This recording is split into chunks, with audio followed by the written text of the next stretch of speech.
সবাইকে অভিনন্দন জানাচ্ছি। আশা করি সবাই শুনতে পাচ্ছেন।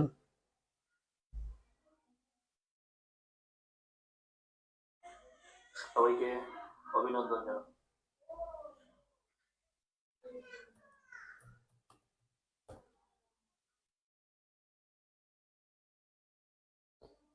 টানা 4 দিন ক্লাস নিচ্ছি। হ্যাঁ, আগামীকাল নিব না, শনিবারে নিব না, রবিবারে ভোট, আর সোমবারে ক্লাস নিব।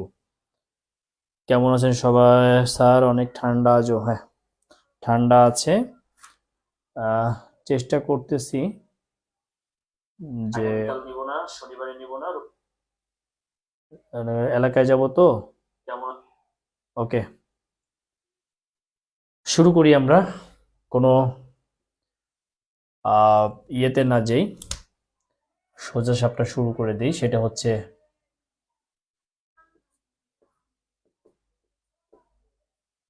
জাপান।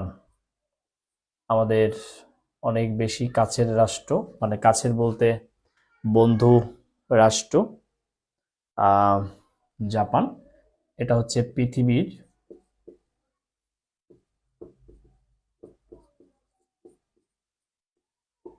সর্বপূর্বের রাষ্ট্র। পৃথিবীর সর্বপূর্বের রাষ্ট্র, বা বলা হয়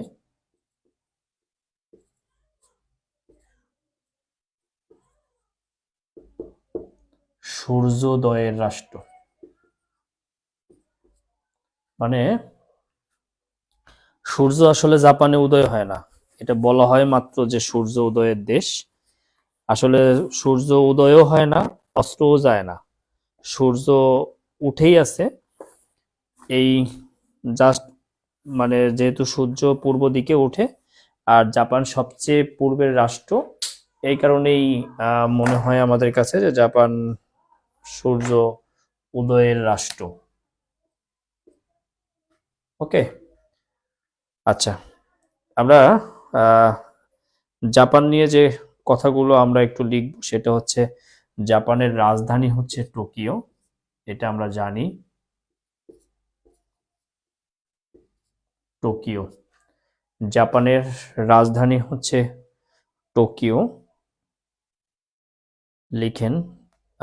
তারপরে হচ্ছে মুদ্রা হচ্ছে ইয়েন। এর যে কোনো কিছুই আসতে পারে পরীক্ষায়। মুদ্রা ইয়েন, মুদ্রা ইয়েন। ওকে, এবার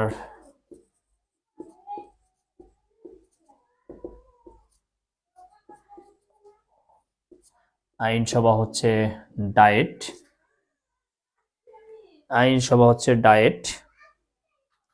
বর্তমান সম্রাট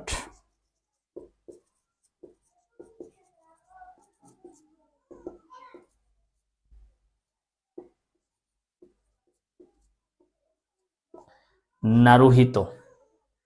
বর্তমান সম্রাটের নাম হচ্ছে নারুহিতো। নারুহিতো, নারুহিতোর পদবি হচ্ছে, এদেরকে রাজাকে বলা হয় মিকার্ডো। মিকার্ডো বলা হয়, মিকার্ডো, এদেরকে বলা হয় মিকার্ডো। ওকে, এরপরে জাপান নিয়ে আমরা যেটা লিখব সেটা হচ্ছে, জাপানের সামরিক বাহিনী জাপানি যোদ্ধা হিসেবে পরিচিত, যেটাকে বলা হয় সামুরাই। সামুরাই অর্থাৎ সামরিক বাহিনী হচ্ছে সামুরাই নামে পরিচিত, এদেরকে বলা হয় যোদ্ধা। ওকে, ওদের প্রিয় খাবারের নাম হচ্ছে সুশি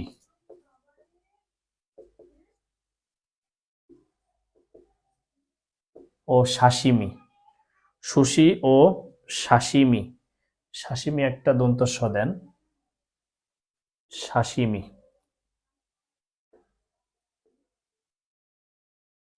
ওদের প্রিয় খাবার এটা, সুশি অ্যান্ড সাশিমি প্রিয় খাবার। হ্যাঁ,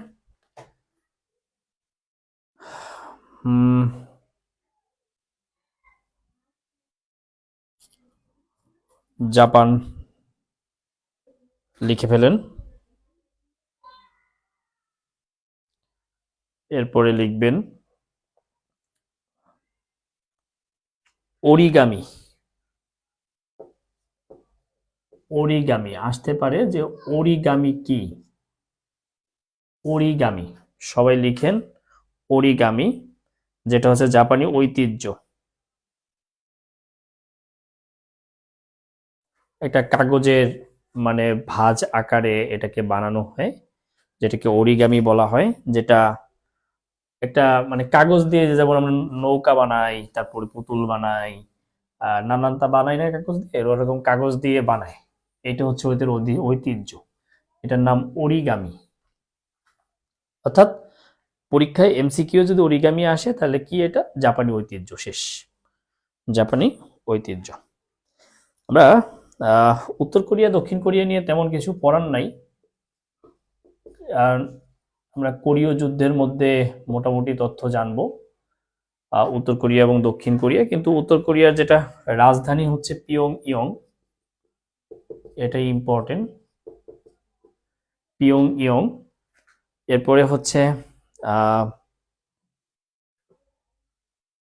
উত্তর কোরিয়ার কিছু ইম্পর্টেন্ট না আপাতত, ঠিক আছে, কারণ আমরা পরে পড়াবো এটা। আপাতত এইভাবে রেখে দেন, যেটুকু ইম্পর্টেন্ট সেইটুকু দিয়েছি। দক্ষিণ কোরিয়া লেখেন, দক্ষিণ কোরিয়ার রাজধানীটাও ইম্পর্টেন্ট, রাজধানী হচ্ছে সিওল। দক্ষিণ কোরিয়ার রাজধানী হচ্ছে সিওল। প্রেসিডেন্টের বাসভবনের নাম হচ্ছে ব্লু হাউস।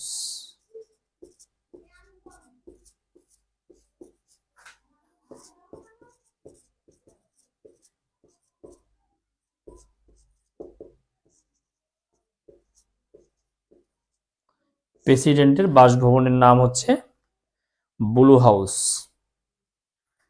আর এখান থেকে সবচেয়ে বেশি আসা প্রশ্ন হচ্ছে সানশাইন পলিসি। আমরা এখন সানশাইন পলিসি সম্পর্কে জানব। এই প্রশ্নটা আসে যে এই সানশাইন পলিসি কোন দেশের পলিসি বা কাদের মধ্যে, কি এটা?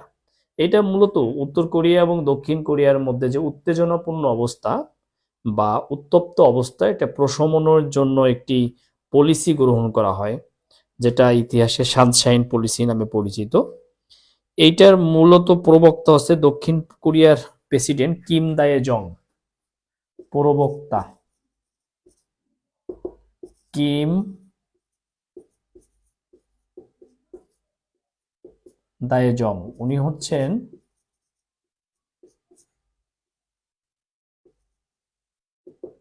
দক্ষিণ কোরিয়ার প্রেসিডেন্ট ছিলেন। কিম দায়ে জং সানশাইন পলিসির প্রবক্তা, লিখে নেন, সানশাইন পলিসির প্রবক্তা হচ্ছে কিম দায়ে জং।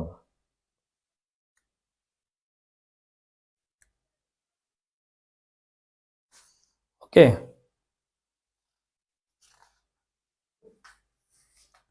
লিখে নেন সবাই, কিম দায়ে জং। এরপরে যখন আমরা কোরীয় যুদ্ধ পড়ব তখন কিন্তু অনেক তথ্যই পেয়ে যাব। আমরা এখন চলে যাচ্ছি সবচেয়ে ইম্পর্টেন্ট চীনে। চীনে চলে যাচ্ছি আমরা। এখানে বেশ কিছু সময় লাগবে এটা শেষ করতে, কারণ চীনের সাথে তাইওয়ান আছে, হংকং আছে, ম্যাকাও আছে, তিব্বত আছে, অনেকগুলো বিষয় আছে। আমরা সুন্দর করে এই জিনিসগুলো শেষ করবো। এরপর আপনাদের পছন্দ মতো, আপনাদের যদি আফ্রিকা ভাল লাগে আফ্রিকা, আপনাদের যদি ইউরোপ ভাল লাগে ইউরোপ, যেদিকেই হোক আমরা আজকে যাব, ঠিক আছে? এবং চেষ্টা করব আজকে একটু বেশি সময় ক্লাস নেওয়ার জন্য এবং বিষয়গুলো শেষ করার জন্য। একটা মহাদেশ এগিয়ে দিব। দেখেন চীন, ও আজকে পরীক্ষাটা হবে না, হ্যাঁ পরীক্ষাটা আমরা নিয়ে নিব, ডেট করে নিয়ে নেব। চীন লেখেন, রাষ্ট্রীয় নাম পিপলস রিপাবলিক অফ চায়না।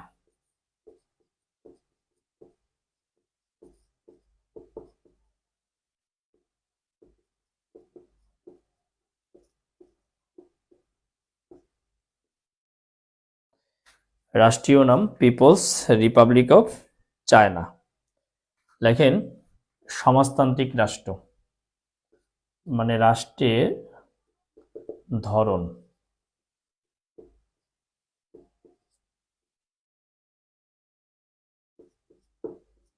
সমাজতান্ত্রিক রাষ্ট্র, রাষ্ট্রের ধরন হচ্ছে সমাজতান্ত্রিক রাষ্ট্র। পরীক্ষা আসে চীনের পূর্ব নাম কি? পূর্ব নাম, এটা পরীক্ষায় খুব বেশি আসে। আমরা লিখব ক্যাথে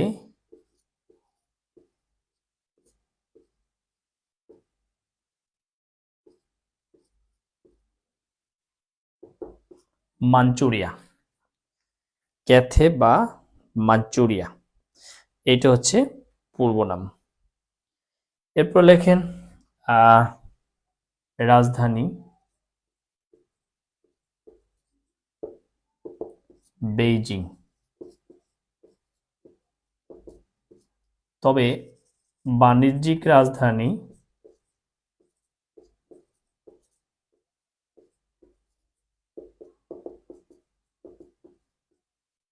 সাংহাই, বাণিজ্যিক রাজধানী হচ্ছে সাংহাই। লেখেন আইনসভার নাম national people Congress, people's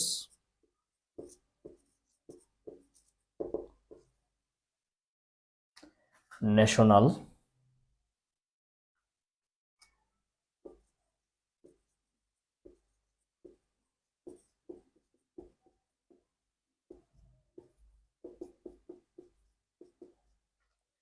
people's Congress, আইনসভা হচ্ছে ন্যাশনাল পিপলস কংগ্রেস।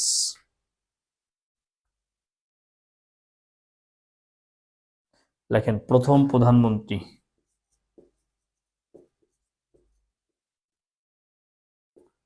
চীন নিয়ে আমি যেভাবে সাজিয়ে দিচ্ছি জাস্ট এই নোটটা একটু পড়লেই চলবে।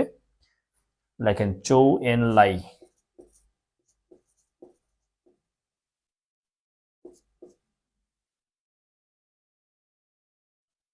চৌ এন লাই প্রথম প্রধানমন্ত্রী। দেখেন প্রথম রাষ্ট্রপতি।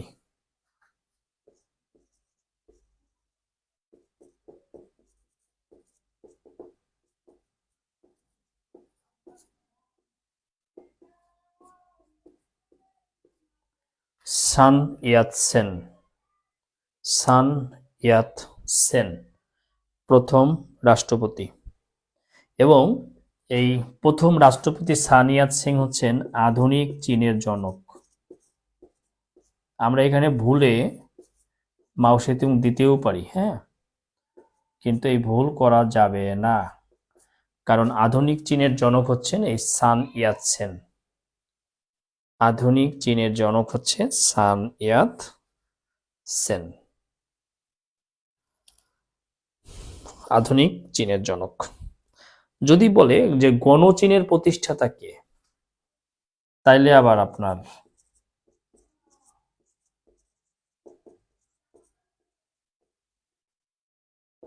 তাইলে হবে মাও সেতুং। আমাদের এই প্রশ্নটার উত্তর ভুল করার সম্ভাবনা খুব বেশি। আধুনিক চীন দেখলেই আমাদের কাছে মনে হবে যে ঘটনাটা ঘটাইছে হচ্ছে মাও সেতুং, ব্যাপারটা কিন্তু মোটেও তা না। দেখেন চীনা দার্শনিক কনফুসিয়াস, পরীক্ষায় আসে কনফুসিয়াস কে? এই কনফুসিয়াস হচ্ছে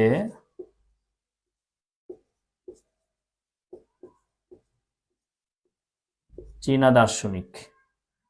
তিনি হচ্ছেন কনফুসীয়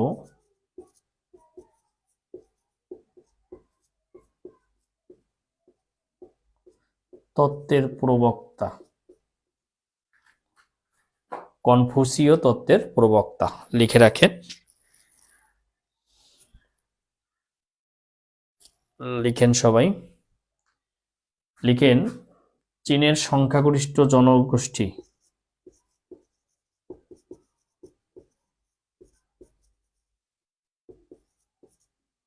সংখ্যাগরিষ্ঠ জনগোষ্ঠী হচ্ছে হুন, সংখ্যাগরিষ্ঠ জনগোষ্ঠী হচ্ছে হুন।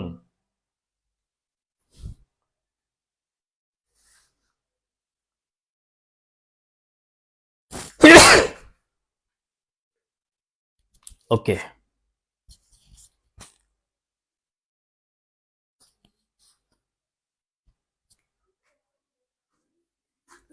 লেখা হয়ে গেছে। একটু রেসপন্স করেন, যেহেতু জুমে ক্লাস না, রেকর্ড ফেসবুকে ক্লাস। অনেক সময় নিজেরে পাগল পাগল মনে হয় যে বক বক করতেছি, কেউ শুনতেছে কিনা। ঠিক আছে, অনেক সময় নিজেরে পাগল পাগল লাগে আর কি। তো মাঝে মাঝে একটু ডান, ইয়েস, হ্যাঁ, হু কিছু একটা করেন। হ্যাঁ, ওকে। লিখবেন 1921 সালে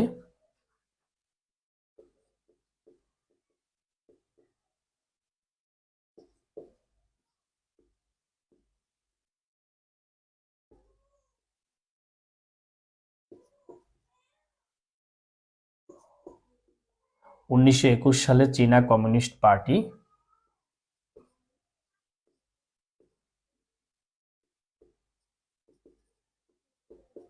প্রতিষ্ঠিত হয়। 1921 সালে চীনা কমিউনিস্ট পার্টি প্রতিষ্ঠিত হয়।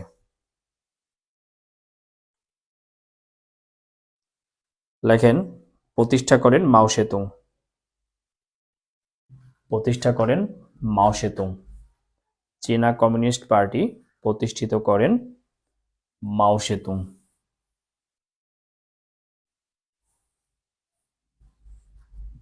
প্রতিষ্ঠা করেন চীনা মাও সেতুং। এবার লেখেন, সীমান্তবর্তী দেশ 21টি। সীমান্তবর্তী দেশ 21টি। যদি এটাকে আমরা ভাগ করি, যে স্থল সীমান্ত রয়েছে 12টি দেশের সাথে, আর যদি আমরা বলি জল, তাহলে 7টি। আর জল ও স্থল 2টি, অর্থাৎ এই হলো 21টি। জল ও স্থল সীমান্ত রয়েছে উত্তর কোরিয়া,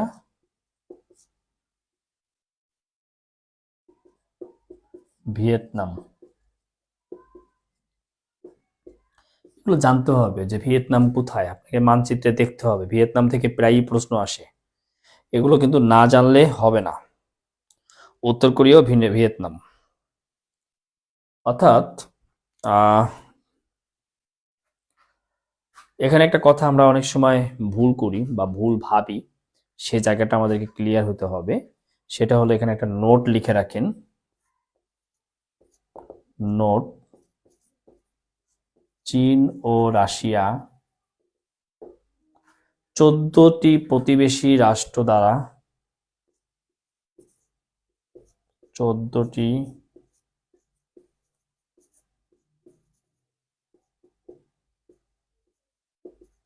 রাষ্ট্র দ্বারা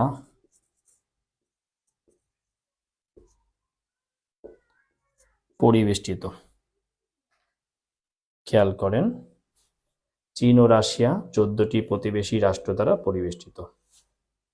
পরিবেষ্টিত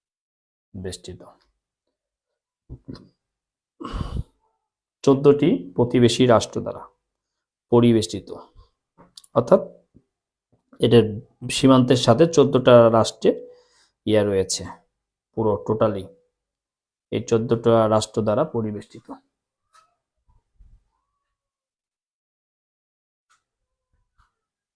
ওকে, ওকে। এরপরে লিখবেন চীনের প্রদেশ। প্রদেশ হচ্ছে 22টি।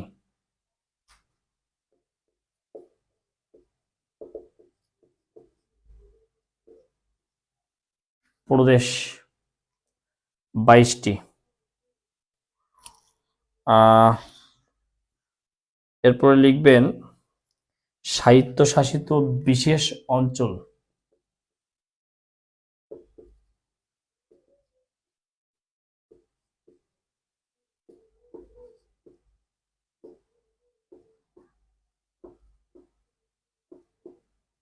প্রশাসনিক অঞ্চল 2টি।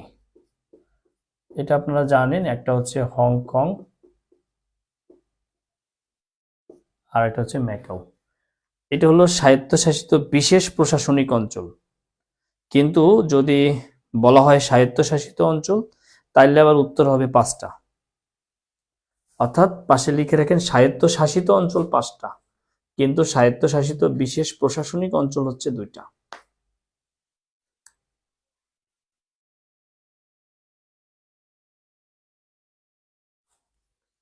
ওকে,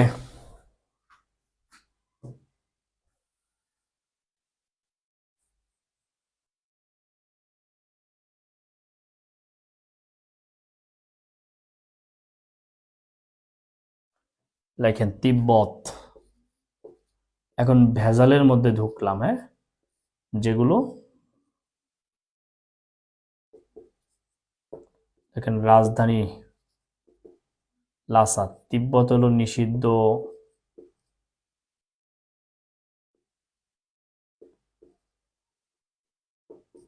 দেশ বলা হয়, তিব্বতকে বলা হয় নিষিদ্ধ দেশ। আর এইটা হলো নিষিদ্ধ শহর বা নগরী, লাসাকে বলা হয় নিষিদ্ধ শহর বা নগরী। দেখেন তিব্বত চীনের একটি স্বায়ত্তশাসিত অঞ্চল, ওই যে একটু আগে বলছি স্বায়ত্তশাসিত অঞ্চল 5টা, আর বিশেষ স্বায়ত্তশাসিত অঞ্চল অর্থাৎ স্বায়ত্তশাসিত প্রশাসনিক অঞ্চল 2টা, হংকং আর ম্যাকাও। কিন্তু এমনিতে স্বায়ত্তশাসিত অঞ্চল হচ্ছে 5টা, তার মধ্যে তিব্বত একটা। লেখেন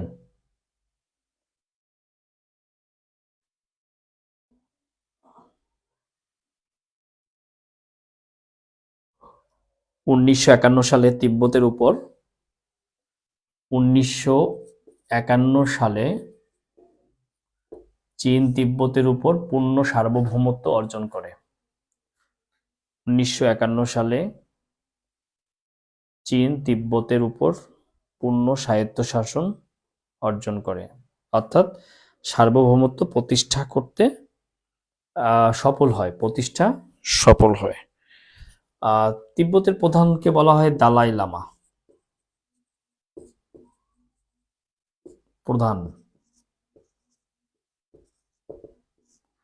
প্রধান হচ্ছেন দালাই লামা।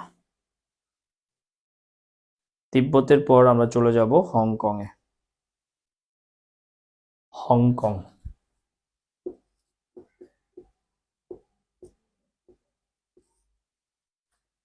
হংকং এইটা একটু আগে লিখেছি, মানে চীনের বিশেষ স্বায়ত্তশাসিত প্রশাসনিক অঞ্চল। ঠিক আছে, আমরা হংকং নিয়ে যেটা লিখবো সেটা হচ্ছে লিখেন সবাই 1839 থেকে 1842 সাল পর্যন্ত। 1839 সাল থেকে 1842 সাল পর্যন্ত চীন ব্রিটেন মধ্যে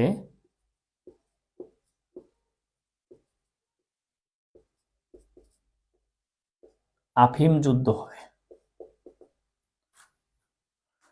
এই যে নেশাদ্রব্য, হ্যাঁ, চীনা সৈন্যগুলো একদম এই আফিমে আসক্ত হয়ে বসে থাকে, আফিম যুদ্ধ হয়। এই যুদ্ধে চীন পরাজিত হয়। দেখেন 1842 সালে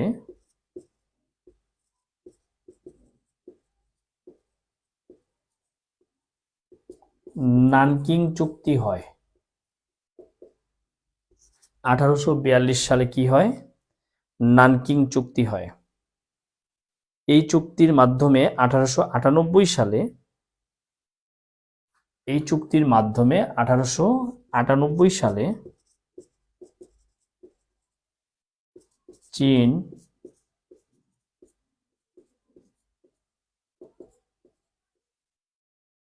ব্রিটেনের নিকট হংকং 99 বছর ইজারা বা লিজ দেয়। 1997 সালে ব্রিটেন চীনকে এটি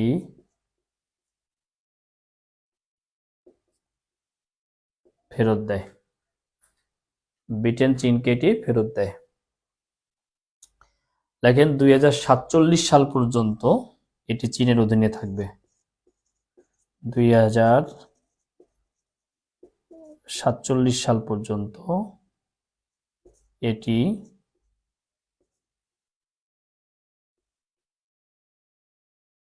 চীনের অধীনে থাকবে। এরপরে কি হবে তা কিন্তু কেউ জানে না, সেই ধরনের কোনো আর্টিকেল নাই।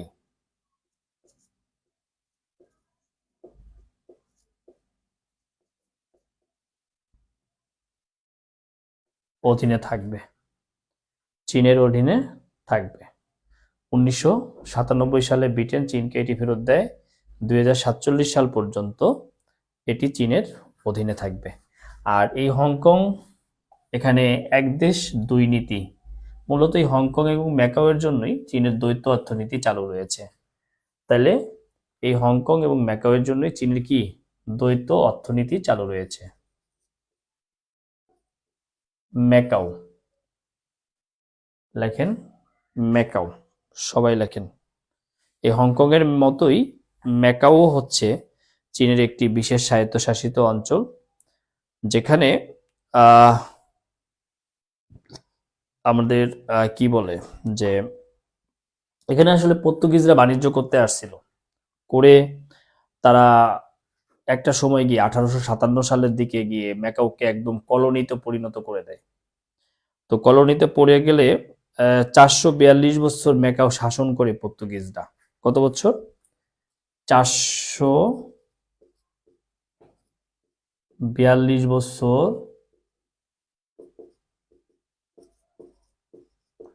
পর্তুগিজরা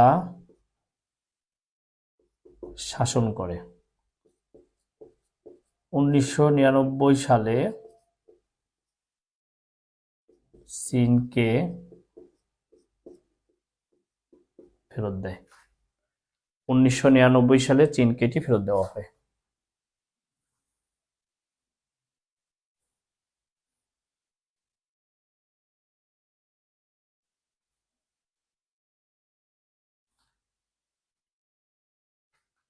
ফেরত দেওয়া হয়। তাহলে দেখেন আমরা হংকং এর পর ম্যাকাওটা পড়ে ফেললাম। এখন চীনের বিশেষ কিছু স্থান, এগুলো জানবো। ওকে, এরপর লেখেন গ্রেট ওয়াল বা চীনের মহাপ্রাচীর। গ্রেট ওয়াল বা মহাপ্রাচীর। এই যে গ্রেট ওয়াল বা মহাপ্রাচীর, এটা নিয়ে একটা প্রশ্ন আসছিল, এটা চীনের কোন দিকে? তাহলে লিখবেন এটা হচ্ছে চীনের উত্তর দিকে। যেহেতু ধরেন এই যে চীন, আর এই যে মঙ্গোলিয়া, যেহেতু মঙ্গোলিয়ার লোকজন আসা ঠেকাইতেই বানানো হয়েছে, যেহেতু চীনের এটা উত্তর দিক, এই যে উত্তর নর্থ দিকে, উত্তর দিকে, তাহলে প্রথমত এটা চীনের উত্তর দিকে। লিখবেন এটা দৈর্ঘ্য 6400 কিলোমিটার,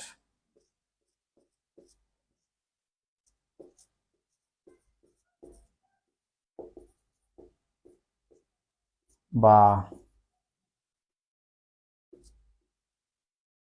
4000 মাইল। 6400 কিলোমিটার বা 4000 মাইল।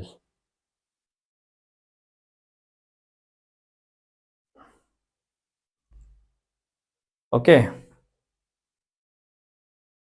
এরপরে লিখে রাখেন তিয়েনানমেন স্কোয়ার। এটা চীনের একটি ঐতিহাসিক স্থান। তিয়েনআনমেন স্কোয়ার চীনের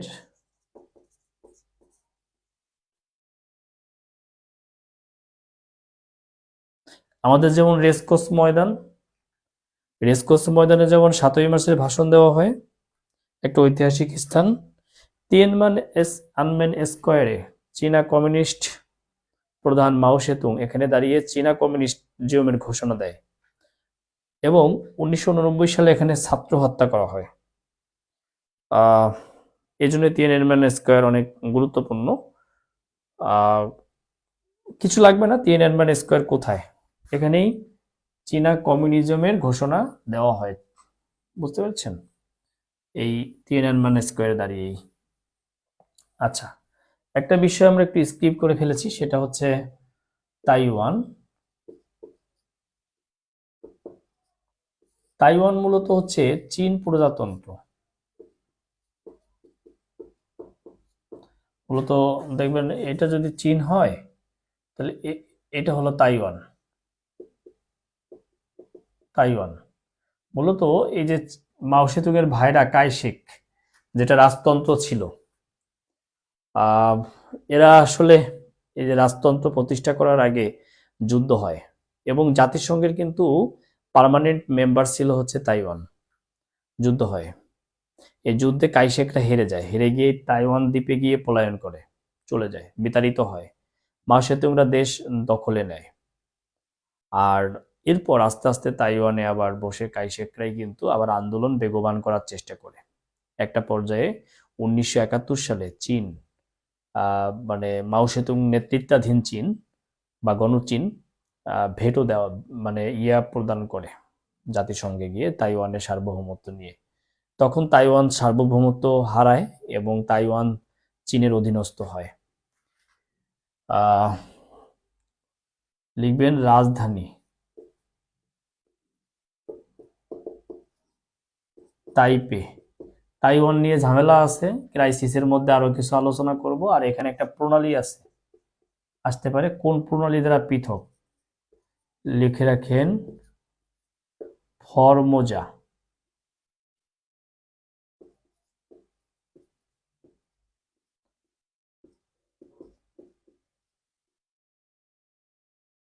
ফরমোজা প্রণালী দ্বারা চীন থেকে পৃথক হয়েছে।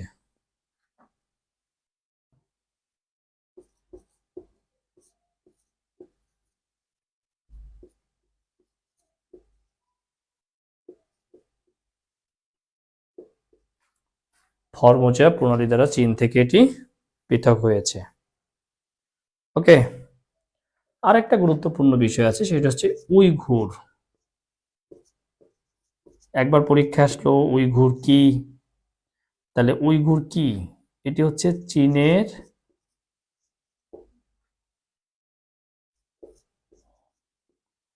উত্তর পশ্চিমের জিনজিয়ান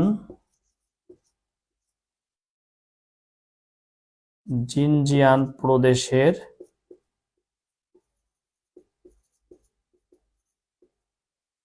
মুসলিম সম্প্রদায়।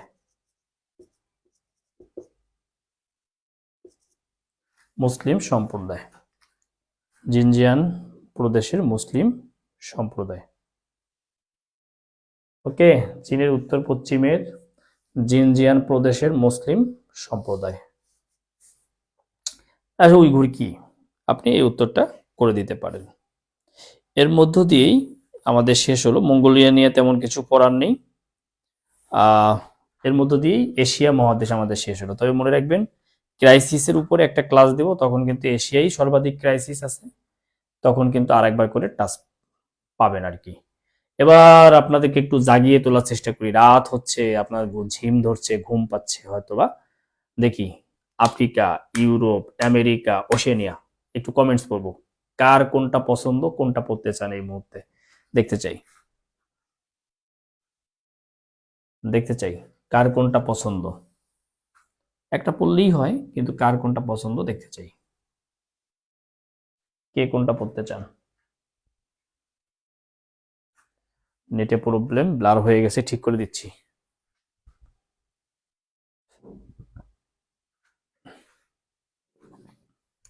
কার কোনটা পছন্দ বলেন?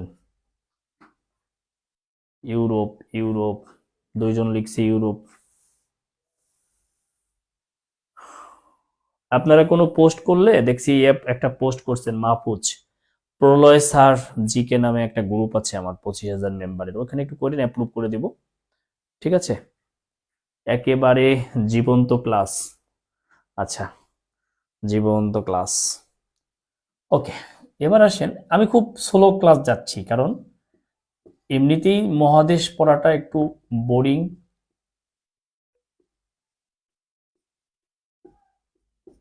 ইউরোপ মহাদেশ,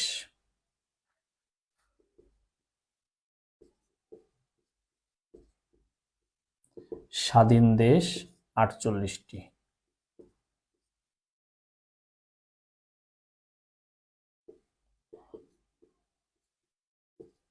আয়তন ও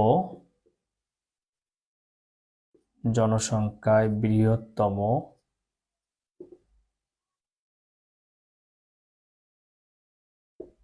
রাশিয়া, আয়তন ও জনসংখ্যায় ক্ষুদ্রতম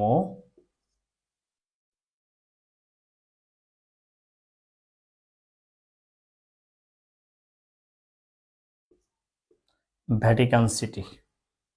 ভ্যাটিকান সিটি শুধু ইউরোপেরই ক্ষুদ্রতম না, ভ্যাটিকান সিটি হচ্ছে গোটা পৃথিবীরই ক্ষুদ্রতম রাষ্ট্র, এটা আপনারা জানেন। ভ্যাটিকান সিটি হচ্ছে গোটা পৃথিবীরই ক্ষুদ্রতম রাষ্ট্র। আচ্ছা, আমরা ইউরোপটা শুরু করি। আপনাদেরকে অঞ্চল পড়িয়েছি, বাল্টিক, বলকান, সিদ্রাইত, এগুলো কিন্তু পড়িয়েছি, রাষ্ট্রের ধরন এগুলো পড়িয়েছি। আমরা আরেকটা নিব যেটা হচ্ছে ককেশাসীয় অঞ্চল, যেটা পড়ানো হয় নাই, এখানে দিয়ে দিচ্ছি, ট্রান্স ককেশিয়ান অঞ্চল।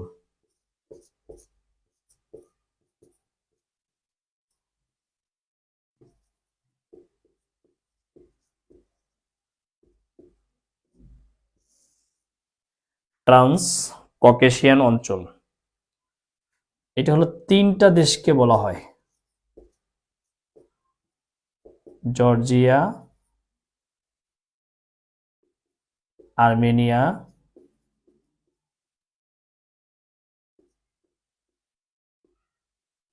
আজারবাইজান। এই আজারবাইজান কিন্তু এশিয়ার রাষ্ট্র, হ্যাঁ, কিন্তু ট্রান্স ককেশিয়ান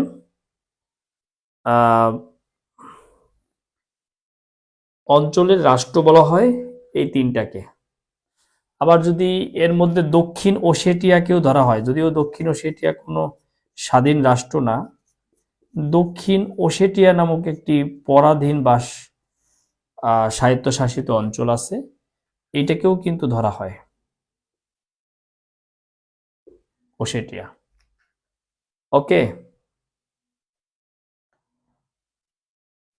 একটু নেটে ডিস্টার্ব দিচ্ছে, এই জন্য হয়তো ব্লার হয়ে যাচ্ছে, ঠিক হয়ে যাবে, হ্যাঁ, আপনারা টেনশন করেন না।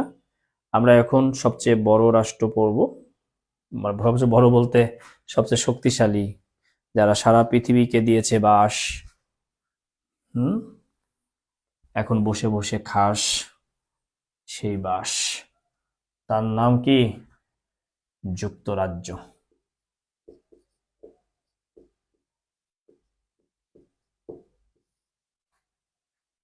আবার লিখবো যুক্তরাজ্য। দেখেন, রাজধানী লন্ডন, মুদ্রা পাউন্ড। আমরা ভুলে যেন আবার ডলার না দিই লন্ডন, কারণ ও কখনোই ডলার গ্রহণ করে নাই। পাউন্ড, রাজধানী লন্ডন, মুদ্রা পাউন্ড।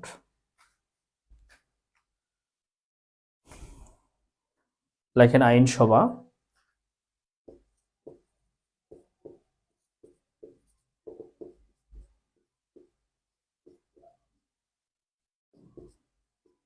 পার্লামেন্ট। লেখেন পার্লামেন্টের সদস্য 650,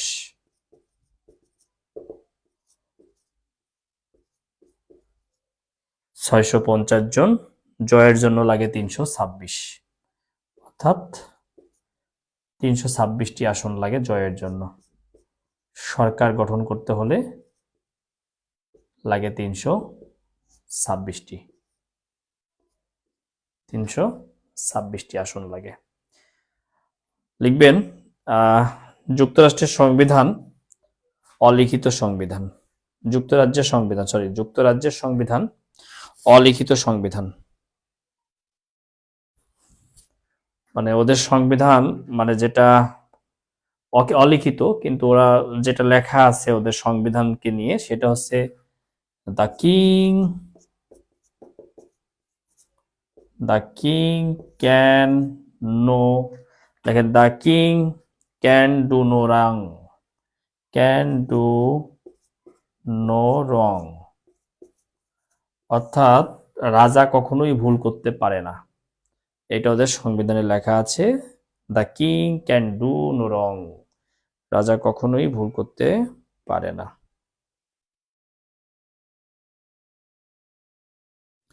দেখেন, হ্যাঁ, নেটওয়ার্ক সমস্যা বেশি হচ্ছে আজকে। লেখেন, বিশ্বের প্রাচীনতম গণতন্ত্র চালু রয়েছে যুক্তরাজ্যে। বিশ্বের প্রাচীনতম গণতন্ত্র চালু রয়েছে। দেখে আমি একটু ক্যামেরার লেন্সে দাঁড়াইলে হয়তো ব্লাডটা ঠিক হতে পারে। বিশ্বের প্রাচীনতম গণতন্ত্র রয়েছে যুক্তরাজ্যে। বিশ্বের প্রাচীনতম গণতন্ত্র চালু রয়েছে। লেখেন, 1688 সালে গৌরবময় বিপ্লবের মাধ্যমে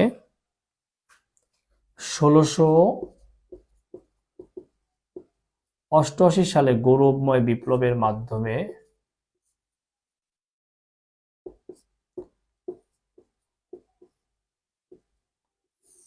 গৌরবময় বিপ্লবের মাধ্যমে 1688 সালে গৌরবময় বিপ্লবের মাধ্যমে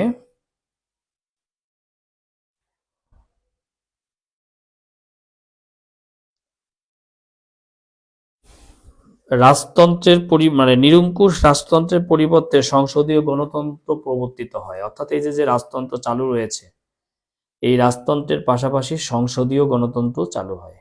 অর্থাৎ এই যে রানী বা রাজার শাসন, পাশাপাশি এই যে প্রধানমন্ত্রী, এখনকে ঋষি সোনাক ভারতীয় বংশোদ্ভূত, এইটে একটা সময় ছিল না, শুধু রাজারাই শাসন করত।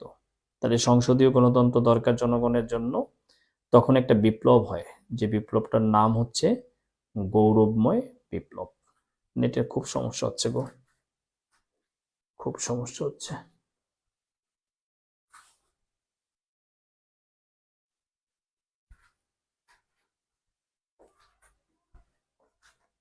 ওকে, আপনারা কি আমার কথা বুঝতে পারেন, শুনতে পান?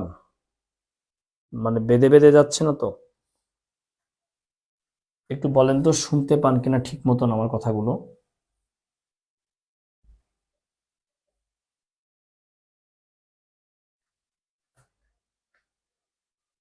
দেখেন, প্রথম প্রধানমন্ত্রী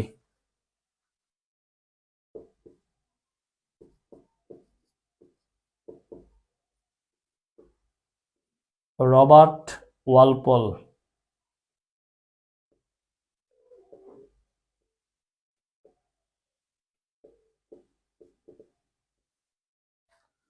প্রথম প্রধানমন্ত্রী রবার্ট ওয়ালপল। প্রথম রাজা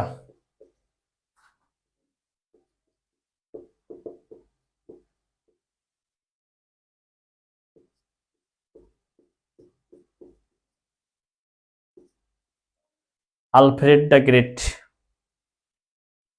প্রথম রাজা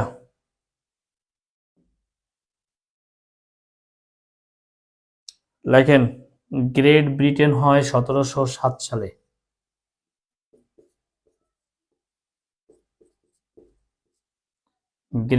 গ্রেট ব্রিটেন 1707 সাল।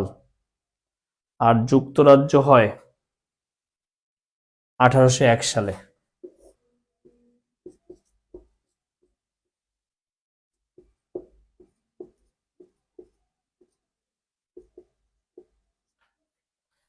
গ্রেট ব্রিটেন কি কি? England, Scotland, Wales.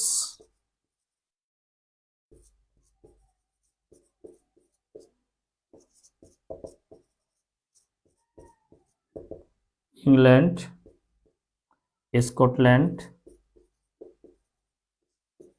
ওয়েলস।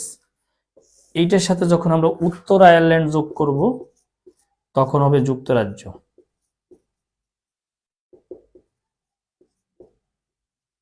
উত্তর আয়ারল্যান্ড। যোগ করলে হয়ে যাচ্ছে যুক্ত রাজ্য। ওকে, ইংল্যান্ড, স্কটল্যান্ড, ওয়েলস এর সাথে যখন উত্তর আয়ারল্যান্ড যোগ করব তখন হয়ে যাবে যুক্ত রাজ্য।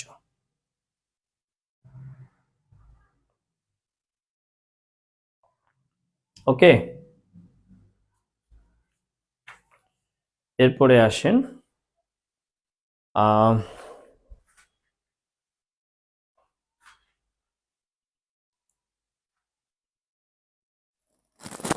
দেখেন, আলফ্রেড দ্য গ্রেট, আমরা কিছু ব্যক্তি সম্পর্কে জেনে নেই। আলফ্রেড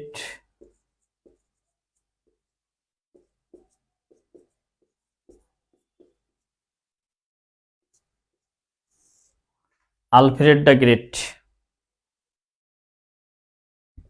ইংল্যান্ডের প্রথম রাজা, একটু আগে বলছি।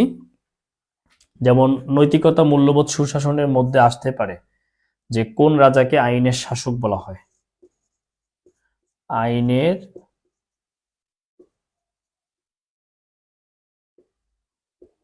শাসক বলা হয় আলফ্রেড দ্য গ্রেটকে। আইনের শাসক বলা হয় আলফ্রেড দ্য গ্রেটকে। ওকে, দেখেন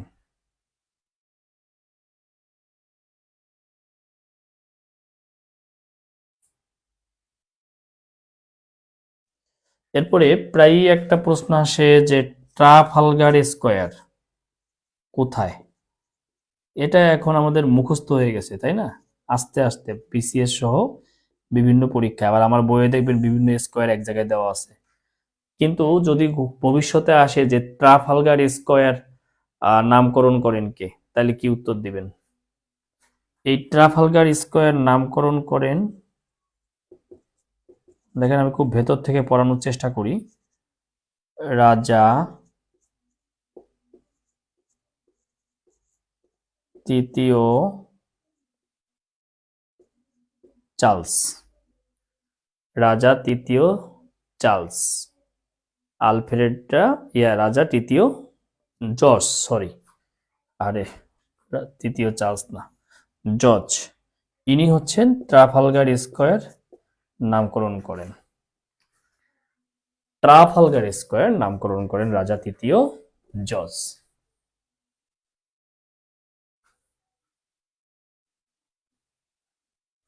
ওকে, এবার আসেন রাজা অষ্টম এডওয়ার্ড সম্পর্কে জেনে নেই। রাজা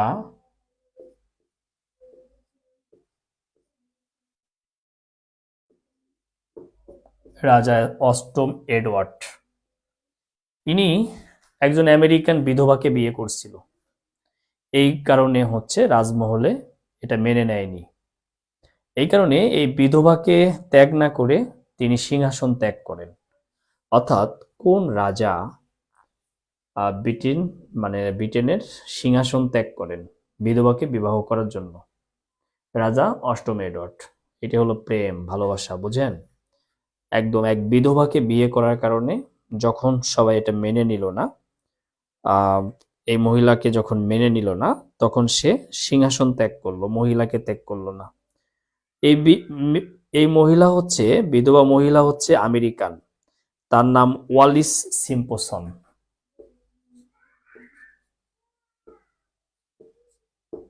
ওয়ালিস সিম্পসন। ওকে, এই বিধবাকে বিয়ে করার কারণে কি হলো? তিনি রাজ্যই ত্যাগ করলেন।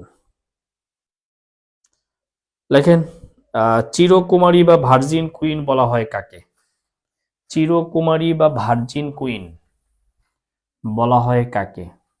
ভার্জিন কিনা আমরা জানি না, তবে বিয়ে করে নাই। ঠিক আছে, চিরকুমারী বা ভার্জিন কুইন বলা হয় কাকে? লেখেন রানী প্রথম এলিজাবেথকে। রানী প্রথম এলিজাবেথ।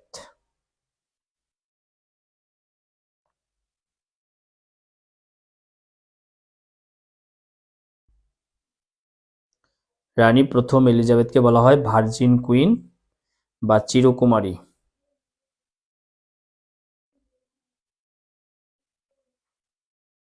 লেখেন আপনারা ইংরেজি সাহিত্যে পড়বেন justice delayed is justice denied.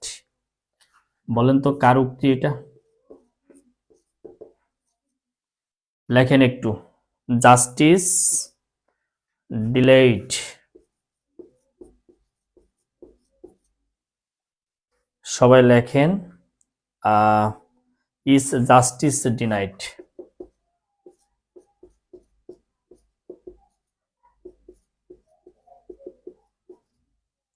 Denied, এটা কার উক্তি কেউ বলতে পারবেন? গ্লাডস্টোন। আচ্ছা, গ্লাডস্টোনের নাম লিখেছেন উইলিয়াম গ্লাডস্টোন। আপনি কি জানেন গ্লাডস্টোন কে ছিলেন? মাহফুজ, গ্লাডস্টোন কে ছিলেন এটা জানেন? Justice Deloitte is justice denied, এটা কে কে ছিলেন? ইনি ছিলেন ব্রিটেনের প্রধানমন্ত্রী। বুঝতে পেরেছেন? লিখে রাখেন উইলিয়াম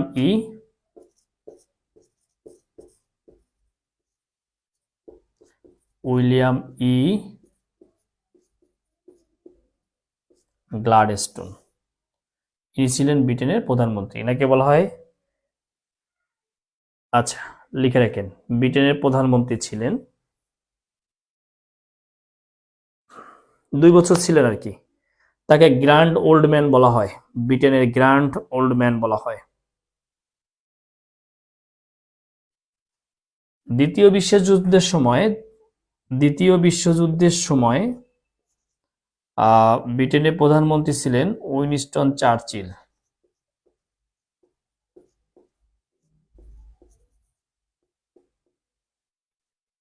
দ্বিতীয় বিশ্বযুদ্ধের সময় ব্রিটেনের প্রধানমন্ত্রী ছিলেন উইনস্টন চার্চিল।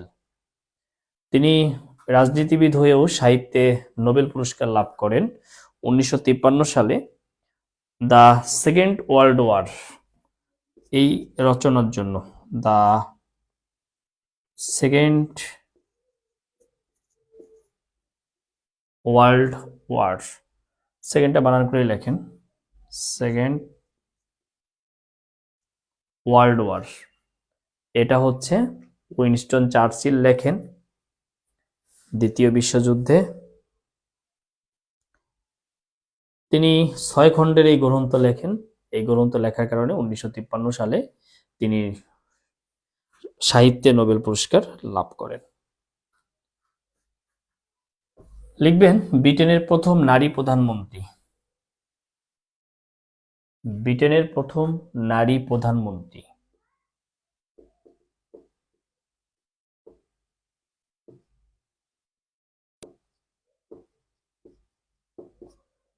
Margaret Thatcher. ব্রিটেনের প্রথম নারী প্রধানমন্ত্রী মার্গারেট থ্যাচার। লেখেন ব্রিটেনের প্রথম নারী প্রধানমন্ত্রী মার্গারেট থ্যাচার। লেখেন প্রথম জীবনে তিনি রাসায়নিক কারখানায় চাকরি করতেন। তিনি কি করতেন? প্রথম দিকে কি করতেন? রাসায়নিক কারখানায় চাকরি করতেন। আপনারা জানেন যে ব্রিটিশরা ফকল্যান্ড যুদ্ধে জয়লাভ করে, সে যে অর্থাৎ এই যে এখান থেকে গিয়ে এখানে আর্জেন্টিনা, এখানে গিয়ে ফকল্যান্ড যুদ্ধে জয়লাভ করে। এই ফকল্যান্ড যুদ্ধ হয় 1982 সালে। কার কার মধ্যে? Argentina plus UK. এই যুদ্ধে ইউকে জয়লাভ করে এবং এটার নেতৃত্ব দেন মার্গারেট থ্যাচার। এই জন্য তাকে বলা হয় আয়রন লেডি।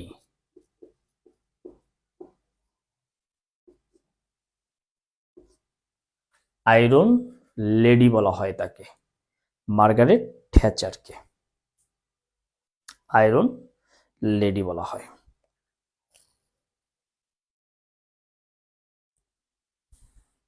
ওকে, আরো কিছু বিষয় আছে চুক্তির মধ্যে পড়াবো, যেমন ম্যাগনা কার্টা সনদ, তারপরে ওয়াটারলু যুদ্ধ, ইত্যাদি বিষয়গুলো কিন্তু এর মধ্যে পড়াবো। টেনশন করার কোনো কারণ নাই। আমরা এখন আরো কিছু গুরুত্বপূর্ণ জিনিস ব্রিটেন নিয়ে লিখব, যেমন 9 নং ডাউনিং স্ট্রিট, 10 নং ডাউনিং স্ট্রিট, 11 নং, 12 নং, নং কত কিছু আছে, কিন্তু এত কিছু আমাদের লাগবে না। আমাদের যেটা লাগবে সেটা হচ্ছে 10 নং ডাউনিং স্ট্রিট, এটাই আসে পরীক্ষায়।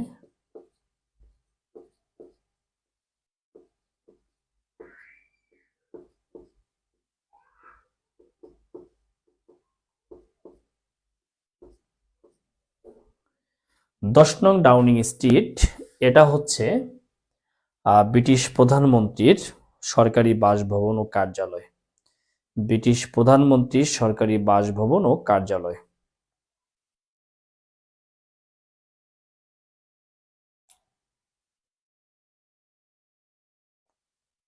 ওকে, এরপর লেখেন বাকিংহাম প্যালেস।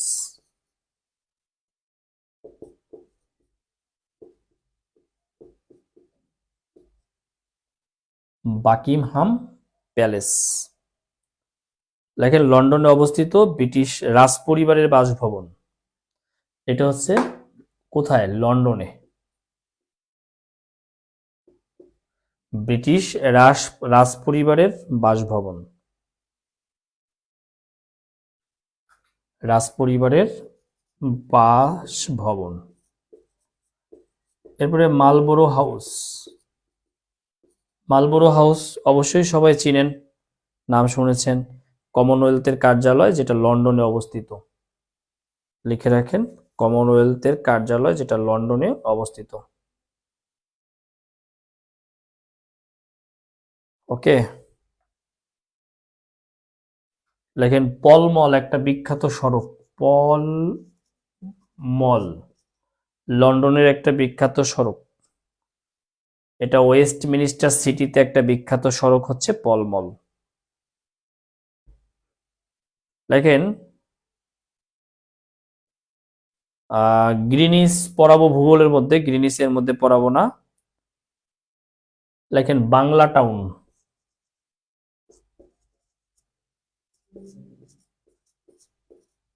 লেখেন বাংলা টাউন লন্ডনে বাঙালি অধ্যুষিত এলাকা। লন্ডনে বাঙালি অধ্যুষিত এলাকা। বাঙালি অধ্যুষিত এলাকা।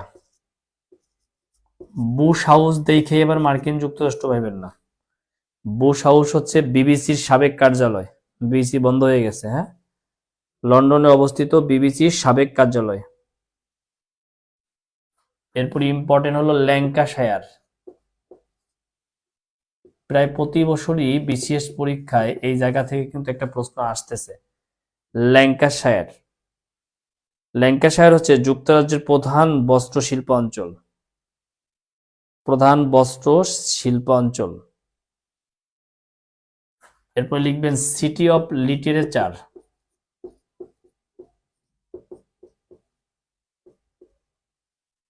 City of literature, city of culture. City of culture কিন্তু এটা না, সিটি অফ কালচার পড়াবো। সিটি অফ লিটারেচার বলা হয় কোনটাকে?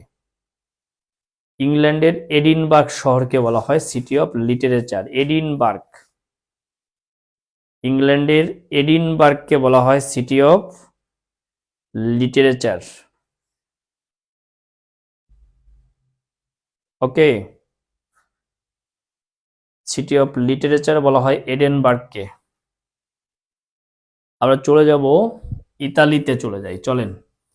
আমি একমাত্র টিচার বিনা পাসপোর্ট বিনা ভিসায় সারা পৃথিবী ঘুরাই নিয়ে বেড়াই সবাইকে, হ্যাঁ। কোনো টাকা পয়সাও লাগে না, শুধু ওই যে ভর্তি হয়েছেন ওই টাকাটাই লাগছে, এছাড়া পাসপোর্ট ভিসা আর লাগছে না। আপনারা আপনাদের বন্ধু বান্ধবকে বলে দিতে পারেন যাদের জিকে নিয়ে ভীতি আছে, জিকে ধীরে বলেন স্যার, এসছে ধীরে, অনেক ধীরে ধীরে বলছি। আপনাদের যে বন্ধু বান্ধব যারা বিসিএস এ সিরিয়াসলি প্রিপারেশন নিচ্ছে তাদেরকে জিকে তে চলে আসতে বলেন, উপকৃত হবে। অন্তত পক্ষে বলবে তো বন্ধু আজকে ক্যাডার হয়েছি, তুই তো পাশে ছিলি। কারণ বিশ্বাস করেন জিকেতে ভালো না করে আপনি পিলি পাস করবেন না, কারণ জিকেতে 70 মার্ক। ওকে, এই ধীরেই তো বলছি, ধীরে ধীরে বলছি। লিখবেন ইতালি। মানচিত্রে দেখাইছি আপনাদেরকে, যেটা অনেকটা, যেটা দেখানোর জন্য আপনাদেরকে ভূমধ্য সাগর আমি করেছি।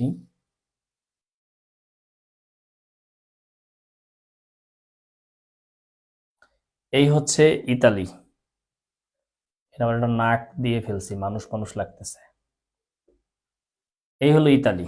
একটা রাষ্ট্রের সাইজ হচ্ছে এই রাষ্ট্রটা, এই যে এখানে দেখতে পাচ্ছেন যে বুট জুতার মতো, এই অংশটা কিন্তু ভূমধ্য সাগর।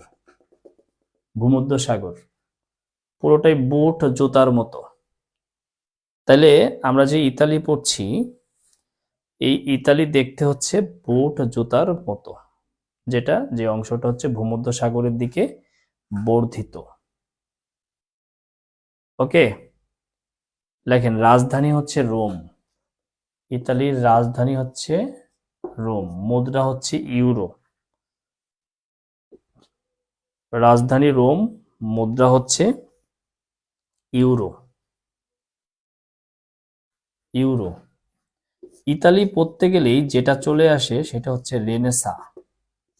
এই রেনেসা বানানটাও আপনি খুব ভালো করে জেনে রাখবেন। Renaissance, রেনেছা, renaissance, RENAI double SANCE, O I দেই নেই, RENAI ডাবল SANCE, রেনেসান্স বা রেনেসা। এটার অর্থ রিবাত, পুনর্জন্ম। এর অর্থ হচ্ছে রিবাত বা পুনর্জন্ম, পুনর্জাগরণ, নবজাগরণ, যা বলেন। তো ইতালির রেনেসা হলো চতুর্দশ শতাব্দী থেকে সপ্তদশ শতাব্দী পর্যন্ত। চতুর্দশ থেকে সপ্তদশ শতাব্দী পর্যন্ত হচ্ছে এই ইতালির রেনেসা হয়। ওকে, যেখানে শিল্প সংস্কৃতি বিজ্ঞানে একটা ব্যাপক পরিবর্তন ঘটে। যাই হোক, এখান থেকে একটা প্রশ্ন আসে, রেনেসান্স ম্যান বলা হয় কাকে, বা এই মানে রেনেসার এই জাগরণের পুরুষ, ঠিক আছে, কাকে বলা হয়? আমরা এটা লিখে নিব যে লিওনার্দো দা ভিঞ্চি ও মাইকেল অ্যাঞ্জেলস।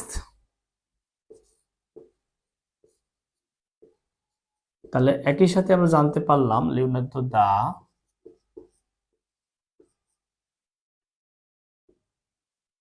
ভিঞ্চি, ভিঞ্চি,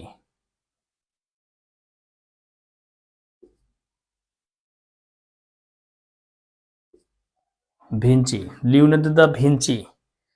একটু লিখবেন লিওনার্দো দা ভিঞ্চি ও মাইকেল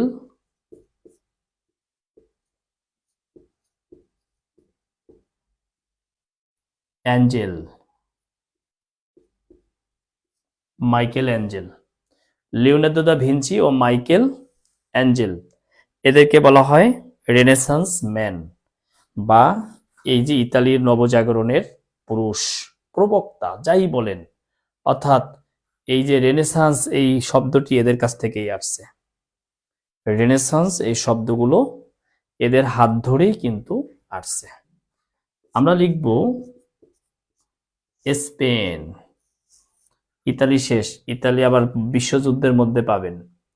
স্পেন, লেখেন স্পেনের রাজধানী হচ্ছে মাদ্রিদ।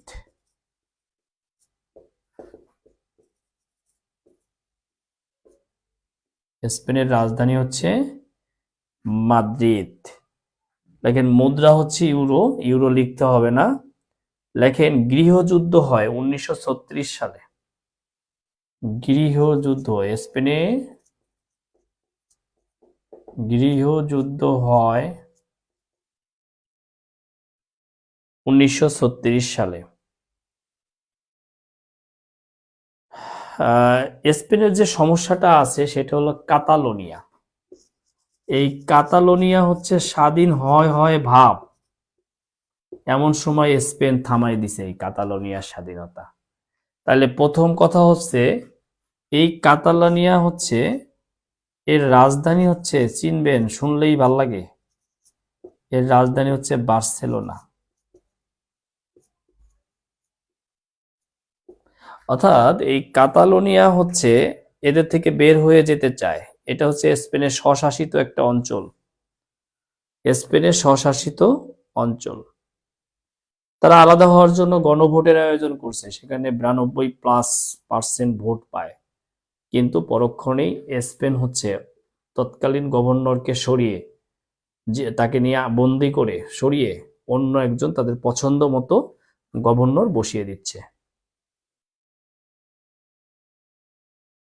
ওকে মারিয়া আক্তার, দেখেন শোনেন, বই আটকে গেছে ওই যে নির্বাচনের কারণে।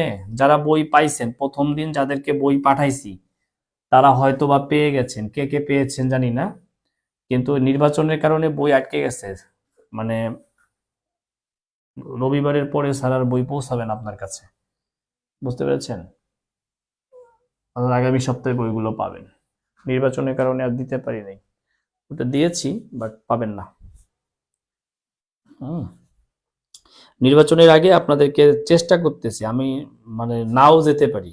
যদি না যাই তাহলে কালকে বাদে, কালকে শুক্রবার, কালকে বাদে প্রতিদিনই ক্লাস হবে না গেলে, ঠিক আছে? একদিন নির্বাচনের দিনও ক্লাস হবে, একদিনও বাদ হবে না ক্লাস। টানা ক্লাস নিব বলছি না, ফেব্রুয়ারির মাঝামাঝি সময় শেষ হয়ে যাবে, পুরো জিকে শেষ হয়ে যাবে ফেব্রুয়ারির মাঝামাঝি সময়ে। আপনার বন্ধু বান্ধব পরিচিত জন যারা আছে একটু খবরটা দিয়ে দেন, দ্রুত দিয়ে দেন, গুছিয়ে নেক, পড়াটা গুছিয়ে নেক। কাতালোনিয়া, তাহলে কাতালোনিয়া সম্পর্কে আমরা একটু জেনে নিলাম। আমাদের মোটামুটি দক্ষিণ ইউরোপের যে অংশটা এটা হয়ে গেল। আমরা এখন চলে যাব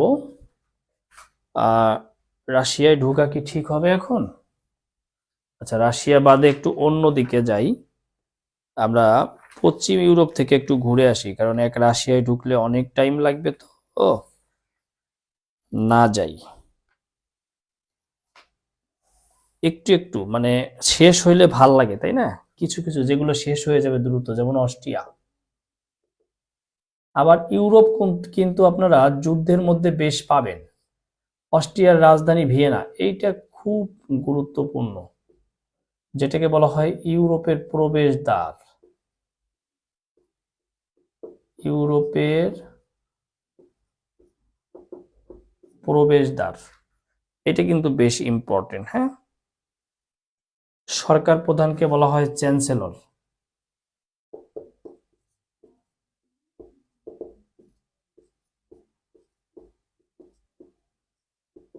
চ্যান্সেলর, সরকার প্রধানকে বলা হয় চ্যান্সেলর। ওকে,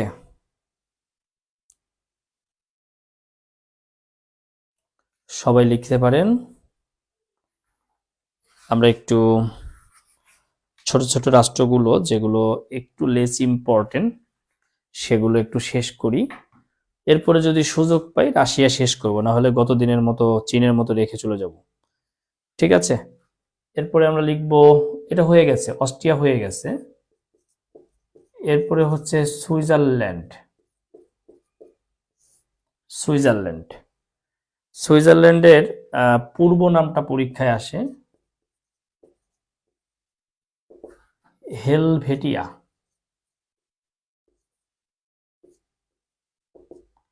সুইজারল্যান্ডের পূর্ব নাম হচ্ছে হেলভেটিয়া, রাজধানীও আসে পরীক্ষায়, এবং রাজধানীর নাম হচ্ছে বার্ন। এবং মনে রাখবেন, বার্ন আর বনের মধ্যে পার্থক্য আছে, বন হচ্ছে জার্মানির শহর আর বার্ন হচ্ছে সুইজারল্যান্ডের রাজধানী। বৃহত্তম শহর জুরিক।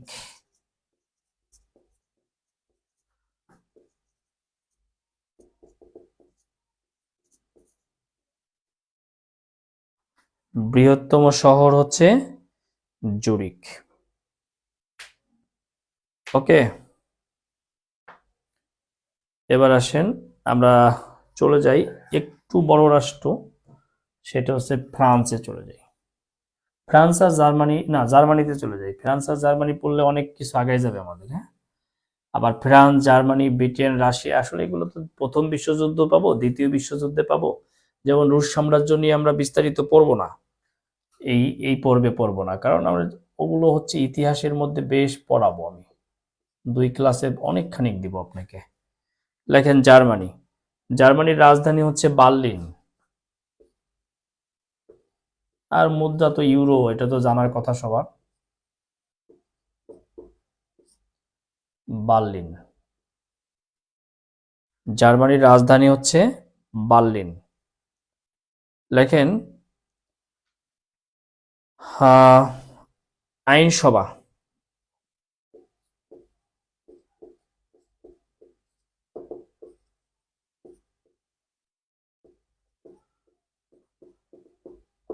রাইখস্টাগ। আইনসভা হচ্ছে রাইখস্টাগ। লেখেন সরকার প্রধান চ্যান্সেলর। সরকার প্রধান চ্যান্সেলর। প্রথম নারী চ্যান্সেলর অ্যাঞ্জেলা মার্কেল। লিখে রাখেন, সরকার প্রধানের পদবি হচ্ছে চ্যান্সেলর। প্রথম নারী চ্যান্সেলর হচ্ছে অ্যাঞ্জেলা মার্কেল। লেখেন শেষ সম্রাট। শেষ সম্রাটের নাম লেখেন দ্বিতীয় উইলহেম।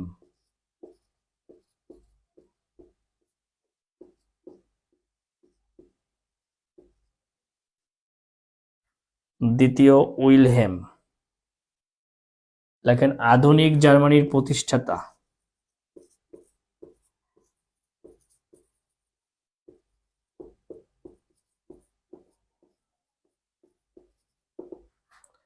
Auto von Bismarck.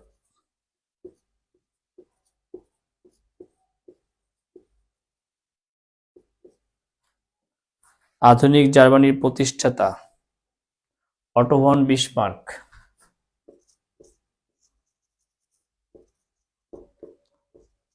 জার্মানির রাজাদের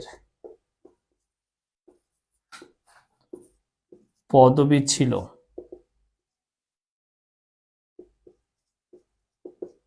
কাইজার। কাইজার। জার্মানির অনেক ঘটনাই আপনারা পাবেন যুদ্ধের মধ্যে। একটা ইম্পর্টেন্ট ঘটনা এখানেই লিখে নেন, সেটা হচ্ছে ভাইমার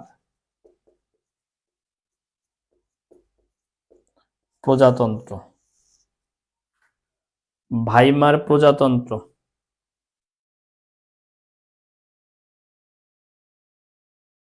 লেখেন 1919 সালে জার্মানির ভাইমার নদীর তীরে 1919 সালে জার্মানির ভাইমার নদীর তীরে নেতা ফ্রেডরিক অ্যাভার্ট। নেতার নাম কি?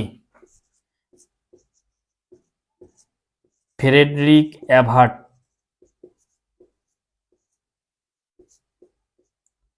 ফ্রেডরিক অ্যাভার্ট 1919 সালে জার্মানির ভাইমার নদীর তীরে নেতা ফ্রেডরিক অ্যাভার্ট যে সরকার ব্যবস্থা গঠন করেন তাকে ভাইমার প্রজাতন্ত্র বলা হয়। আবারও বলছি, 1919 সালে জার্মানির ভাইমার নদীর তীরে অ্যাভার্ট নামক স্থানে, ফ্রেডরিক অ্যাভার্ট, স্থানের নাম অ্যাভার্ট, নেতার নাম ফ্রেডরিক অ্যাভার্ট, প্রজাতন্ত্রের নাম ভাইমার প্রজাতন্ত্র, নদীর নাম ভাইমার। এখানে যে সরকার গঠন করে বা সরকার ব্যবস্থা গঠিত হয় এটি ভাইমার প্রজাতন্ত্র নামে পরিচিত।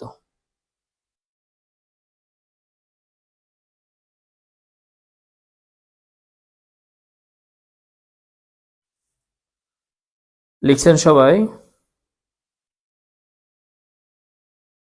সবাই লিখছেন? লেখেন পূর্ব পশ্চিম জার্মানি পৃথক হয়, আলাদা হয় 1961 সালে। পূর্ব পশ্চিম জার্মানি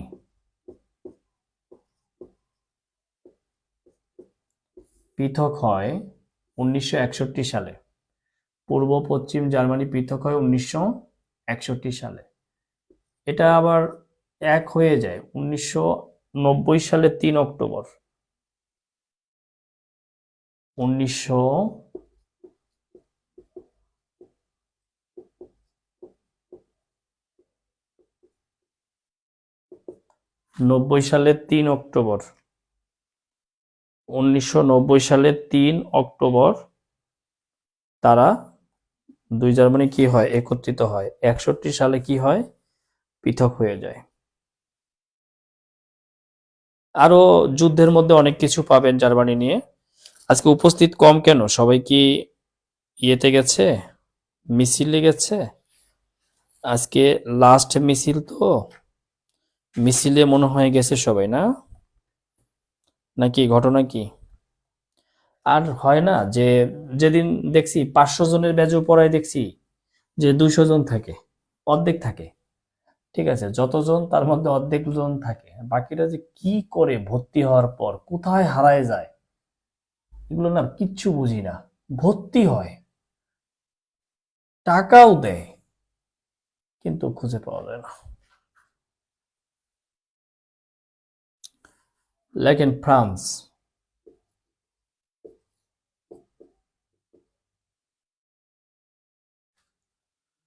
ফ্রান্স দেখেন পূর্ব নাম হচ্ছে গল। এখানে একটু কম কম পড়াবো, হ্যাঁ, কারণ এই যে ফরাসি বিপ্লব আলাদা করে পড়াবো তো। রাজধানী প্যারিস। এখানে জাস্ট বেসিকটা ধরাই দিচ্ছি। প্যারিস, রাজধানীর নাম প্যারিস। মুদ্রা তো ইউরো জানেন, ভাষা ফ্রেঞ্চ জানেন। লিখবেন যে সামন্তবাদের উত্থান হয় ফ্রান্সে। না, সামন্তবাদের উত্থান হয় ইতালিতে, পতন হয় ফ্রান্সে। এটাও ফরাসি বিপ্লবে পড়াবো, হ্যাঁ। সামন্তবাদ নিয়ে কথা বলবো। ঠান্ডার জন্য মেবি স্যার, হ্যাঁ হতে পারে, অনেক ঠান্ডাও পড়েছে, এটাও ঠিক আছে। আচ্ছা, এগুলো পড়াবো, হ্যাঁ। লেখেন শতবর্ষব্যাপী যুদ্ধ। এই অনলাইন হয়ে তো ভালো হয়েছে, এই যে ঠান্ডার মধ্যে ল্যাপের ভিতর কম্বলের মধ্যে ঢুইকে কানে হেডফোনটা দিয়ে ক্লাসটা করবেন, এইটা তো আর অনলাইন না হইলে পারতেন না। 1337 থেকে 1457 সাল পর্যন্ত শতবর্ষব্যাপী যুদ্ধ হয় ইংল্যান্ড আর ফ্রান্সের মধ্যে।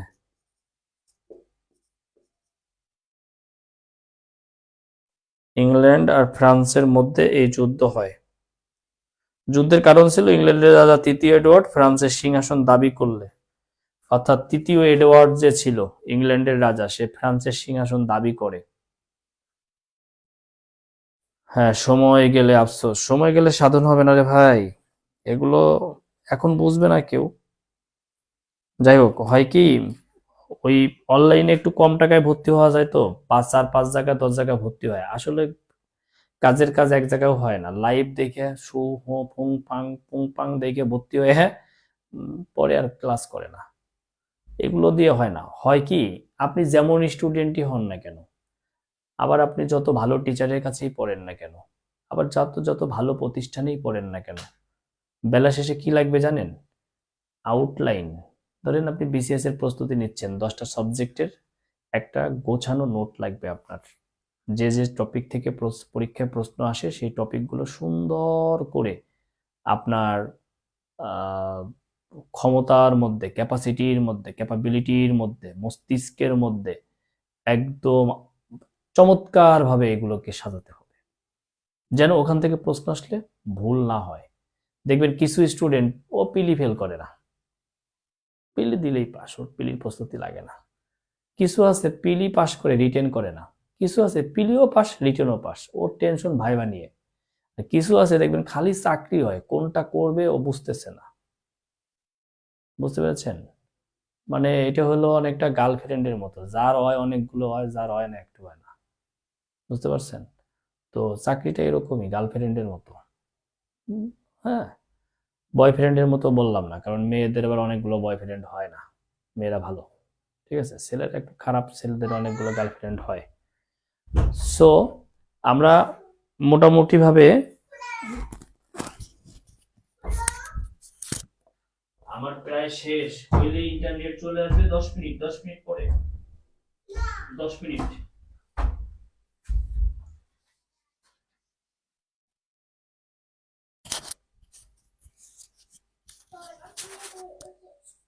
হয় নাই, ডেইলি রুটিন দিব, সামনে ইলেকশন তো এই জন্য দেই নেই। যেমন আজকে ক্লাস নেওয়ার কথা ছিল না, নিয়েছি। কালকেও ক্লাস নেওয়ার কথা নাই, নিয়েও নিতে পারি ক্লাস। পরশুদিনও ক্লাস নেওয়ার কথা নাই, নিয়েও নিতে পারি, এই জন্য রুটিন দিচ্ছি না। আর ক্লাস রাত 10টায় প্রায় প্রতিদিনই ক্লাস হবে, এটা হলো একটা কমন রুটিন, প্রায় প্রতিদিনই ক্লাস হবে রাত 10টায়, এটা একটা কমন রুটিন, ঠিক আছে। তারপরে আমি একটা রুটিন আপনাদেরকে দিয়ে দিব। যাই হোক, ফ্রান্স নিয়ে আমরা যেটা করব সেটা হচ্ছে ফরাসি বিপ্লব পড়াবো তো। ফরাসি বিপ্লবের সময় অনেক কিছু পড়বো আমরা, ফ্রান্সের কিছু প্রাণ পুরুষ, কিছু দার্শনিক, এই ব্যক্তিদেরকে আমরা একটু পড়াবো। ও পড়ার রুটিন, আচ্ছা আচ্ছা, আজকে আর পড়াবো না।